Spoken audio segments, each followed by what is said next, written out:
Halo semuanya, ketemu lagi dengan saya Hana dari People Create Genius.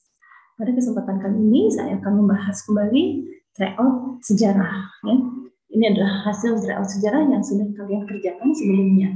Mari kita mulai membahas soal-soal tryout sejarah ini. Kita lanjutkan ke nomor berikutnya. Ini ya nomor 6. Nomor 6. Alat tukar yang telah digunakan oleh masyarakat pada peradaban Maya kuno adalah titik-titik. Nah, kita lihat dulu ya, apa yang disebut dengan peradaban Maya kuno ini.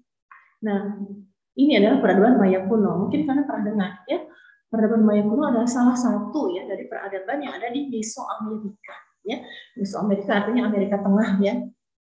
Kalian mungkin pernah dengar ya bahwa di Mesoamerika itu ada 3 peradaban yang besar, yaitu ada peradaban Maya, Inca, dan Aztec. Ya. Nah, yang sekarang kita bahas adalah peradaban Maya kuno. Ya. Nah, peradaban Maya kuno ini terkenal sekali peninggalannya, ya, berupa kehebatan mereka dalam mengelola aksaranya atau tulisannya. Ini juga padahal seni rupa, arsitektur, matematika, kalender, dan astronomi. Nah, kita lihat misalnya di sini. Peninggalannya berupa apa? Seni bangunan yang terkenal sampai sekarang itu adalah piramida yang terpancung, piramida raksasa ya. Salah satu peninggalan dari peradaban Maya. Nah, jadi ini menunjukkan bahwa masyarakat pada peradaban Maya kuno ini merupakan masyarakat yang telah maju sekali. Nah, sementara yang dilakukan dalam sistem perdagangan pada masyarakat Maya kuno ini, mereka tidak menggunakan koin sebagai uang, ya, tapi mereka itu menggunakan biji kakao atau coklat, ya. Jadi biji kakao atau coklat ini merupakan hal atau benda yang sangat bernilai tinggi, ya, yang sangat berharga sekali. Nah, jadi karena dianggap berharga dalam masyarakat mereka, maka biji kakao atau coklat inilah yang kemudian dijadikan sebagai alat untuk pembayaran atau sebagai alat tukar. Ya. Nah, kita kembali ke soal nomor 6. Jadi alat tukar yang telah digunakan oleh masyarakat pada peradaban Maya kuno itu adalah menggunakan apa jawabannya tadi? Coklat. Ya. Karena coklat dianggap sangat bernilai tinggi. Ya, kita lanjutkan ke nomor 7.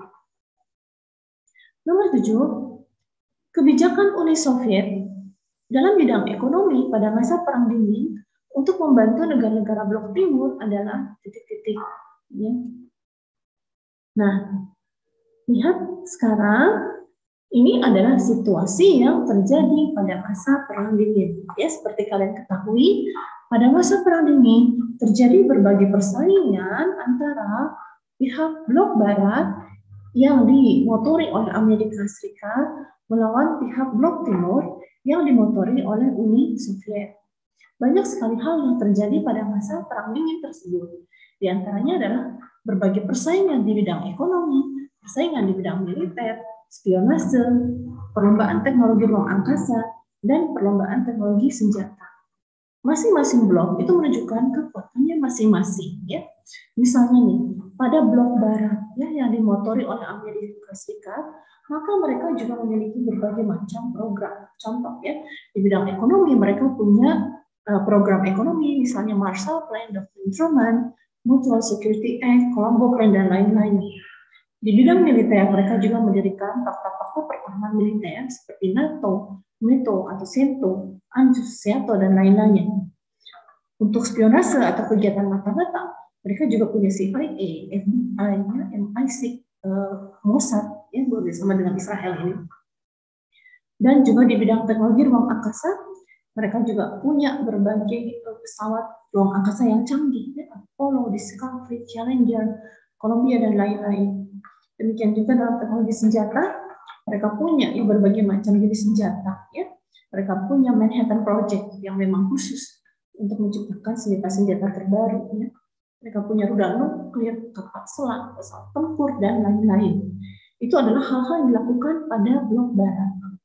Nah, sebagai saingannya, blok Timur juga memiliki program yang sama. Ya. Misalnya, Pada bidang ekonomi, mereka juga punya bantuan ekonomi yang disebut sebagai Molotov Plan. Mereka juga punya pasar bersama ekonomi di Eropa Timur yang disebut sebagai Comecon atau Kominteran Ekonomi. Kemudian di bidang militer, mereka juga punya fakta pertahanan militer yang diberi nama Pakta Warsawa. Ya. Ini meliputi negara-negara yang ada di kawasan Eropa Timur. Kemudian di bidang spionase atau mata-mata, mereka punya juga agen mata-mata yang terkenal yang disebut dengan KGB. Kemudian di bidang teknologi ruang angkasa, pihak Uni Soviet juga sangat unggul dengan kehebatan pesawat-pesawat ruang angkasanya seperti Sputnik, Vostok, Luna, Soyuz, dan lain-lain. Demikian juga di bidang teknologi senjata. Mereka memiliki kemampuan yang hebat sekali dalam penemuan jenis-jenis rudal nuklir, pesawat tempur, kapal selam, dan lain-lain. Ya. Nah, itu adalah yang terjadi pada masa Perang Dingin, baik pada blok Barat maupun pada blok Timur. Nah, kita kembali ke soal nomor 7. Kebijakan Uni Soviet dalam bidang ekonomi pada masa Perang Dingin untuk membantu negara-negara blok Timur adalah melalui titik-titik. Nah, tadi kita sudah tahu ya, bahwa di bidang ekonomi, negara-negara blok Timur yang dimotori oleh Uni Soviet, mereka punya program ekonomi yang untuk membantu negara-negara blok Timur, terutama yang ada di kawasan Eropa Timur. Apa nama program ekonominya? Yaitu disebut sebagai Molotov Plan. Ya. Jadi jawabannya adalah nomor C. Ya, nih Molotov Plan jawabannya. Ya, kalau Marshall Plan itu kan milik program dari Barat atau Amerika. Itu ya, jawaban nomor 7 adalah C. Lanjutkan nomor 8. Latar belakang perlawanan rakyat Maluku di bawah pimpinan Kapitan Patimura terhadap kolonial Belanda pada tahun 1817 adalah titik-titik. Nih ya, kita lihat dulu apa yang dimaksud dengan perlawanan yang dipimpin oleh Kapitan Patimura ini. Nih ya, ini adalah latar belakang perlawanannya. Jadi Patimura itu dikenal dengan nama aslinya adalah Thomas Matulesi. Ya, beliau dilahirkan di Harian, Pulau Saparua, ya, Maluku. Pada saat itu Maluku merupakan daerah penghasil rempah-rempah utama di dunia. Ya, jadi sejak zaman Portugis disusul oleh VOC, ya, mereka tujuannya adalah untuk menguasai Maluku, untuk menguasai perdagangan rempah-rempah.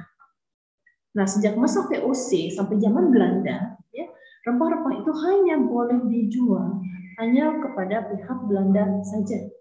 Jadi mereka menerapkan monopoli perdagangan yang ditetapkan oleh pemerintah Belanda. Selain itu, ya, untuk mencegah perdagangan gelap, maka pemerintah Hindia Belanda juga menerapkan patroli terhadap perdagangan gelap yang diberi nama pelayaran Hongi. Jadi pelayaran Hongi ini adalah tujuannya untuk mengawasi ya setiap pulau dalam pelayaran perdagangan dan juga untuk menghancurkan rempah-rempah yang dinilai berlebihan. Nah, karena hal-hal tersebut inilah ya yang membuat kerugian pada masyarakat Maluku, maka muncullah berbagai macam perlawanan yang dilakukan oleh masyarakat Maluku. Di antaranya tadi ya yang dilakukan oleh Thomas Matulesi atau yang kita kenal sebutannya sebagai Kapitan Patimura. Kembali lagi kita ke soal. Jadi kita tahu sekarang latar belakang perlawanan rakyat Maluku di bawah pimpinan Kapitan Patimura terhadap kolonial Belanda tahun 1817 adalah titik-titik, yaitu menolak apa tadi? Ya, yaitu menolak adanya monopoli perdagangan rempah-rempah dan adanya pelayaran Hongi. Ya, nah inilah yang menyebabkan kerugian besar bagi para petani atau para pedagang yang ada di Maluku. Nah, jadi jawabannya nomor 8 adalah yang D. Ya. Ya, kita lanjutkan nomor 9. Perjanjian damai yang diselenggarakan dalam rangka mengakhiri pemberontakan di ITI Aceh adalah titik-titik. Ya, kita lihat dulu pemberontakan di ITI Aceh ini. Nah ya, pemberontakan di ITI Aceh itu terjadi pada tanggal 20 September 1953 yang dipimpin oleh Daud Ere. Mengapa terjadi pemberontakan di ITI di Aceh? Ya, alasan utamanya adalah pada saat itu ya adanya kekecewaan yang dilakukan atau yang dirasakan oleh para tokoh pimpinan masyarakat di Aceh. Apa sebabnya? Karena mereka kecewa pada saat itu Provinsi Aceh dilebur menjadi bagian dalam Provinsi Sumatera Utara yang beribu kota di Medan. Padahal awalnya Provinsi Aceh itu dijadikan sebagai provinsi khusus gitu ya. Nah, sekarang Aceh itu berada di bawah Provinsi Sumatera Utara. Nah, keputusan ini dianggap yang mengecewakan karena apa? Karena pemerintah dianggap mengabaikan jasa baik yang dilakukan masyarakat Aceh pada saat berjuang mempertahankan kedaulatan negara Republik Indonesia pada masa revolusi. Jadi seolah-olah pemerintah pusat tidak menghargai jasa baik yang telah dilakukan oleh masyarakat Aceh. Karena itu nanti pada tanggal 20 September 1953, Daud Berek kemudian menyatakan berdirinya DITI di Aceh sebagai bagian dari negara Islam Indonesia di bawah pimpinan Imam Besar SM Kartosuwiryo yang ada di Jawa Barat. Ya. Nah, bagaimana akhir dari pemberontakan ini? Jadi setelah melewati proses yang cukup panjang, bahkan pada awalnya diterjunkan berbagai macam operasi militer, maka pada akhirnya pemberontakan DITI di Aceh itu dapat diselesaikan dengan cara perundingan atau musyawarah. Ya, dalam musyawarah ini pemerintah pusat memutuskan untuk memberikan hak otonomi kepada Aceh sebagai provinsi dan kemudian kita sebut sebagai daerah istimewa Aceh, serta diizinkan pula untuk menerapkan syariat Islam. Ya. Nah, dengan keputusan tersebut maka nanti pihak masyarakat Aceh menerima ya keputusan dari pemerintah dan akhirnya disetujuilah ya digelar upacara besar yang disebut sebagai Musyawarah Kerukunan Rakyat Aceh atau MKRA di Aceh sebagai tanda perdamaian dengan pemerintah Indonesia. Nah, ini adalah akhir dari pemberontakan DITI di Aceh. Dan pemberontakan DITI di Aceh ini merupakan satu-satunya pemberontakan DITI yang diakhiri dengan musyawarah. Sementara pemberontakan DITI di tempat lainnya di Indonesia, seperti di Jawa Barat, Kalimantan Selatan, Sulawesi Selatan, Jawa Tengah, itu terpaksa diakhiri dengan operasi militer. Sementara di Aceh berhasil diselesaikan dengan musyawarah. Nah, jadi kita tahu sekarang jawabannya nomor 9. Perjanjian damai yang mengakhiri pemberontakan di Aceh adalah yang B. Yang C ini ya. Yaitu Musyawarah Kerukunan Rakyat Aceh.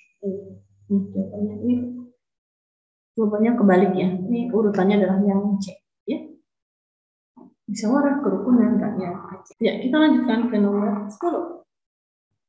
Perdana Menteri RI yang berhasil menyelenggarakan Konferensi Asia Afrika di Bandung pada tahun 1955 adalah titik-titik. Kita lihat ya, pada tanggal 18 sampai 25 April 1955 berhasil diselenggarakan Konferensi Asia Afrika di Bandung.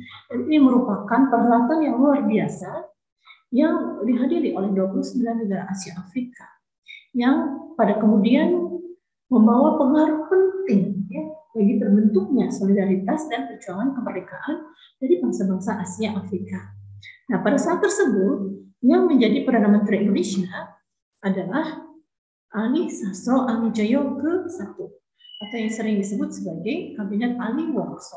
Ya. Nah, ini adalah Perdana Menteri yang pada saat itu memimpin pemerintahan di Indonesia. Dan terselenggaranya Konferensi Asia Afrika ini merupakan salah satu prestasi yang telah dibuat oleh Kabinet Ali Sastro Amijoyo ke-1. Kita tahu jawabannya ya. Nomor 10 adalah yang A, yaitu pada masa Kabinet Ali Sastro Amijoyo.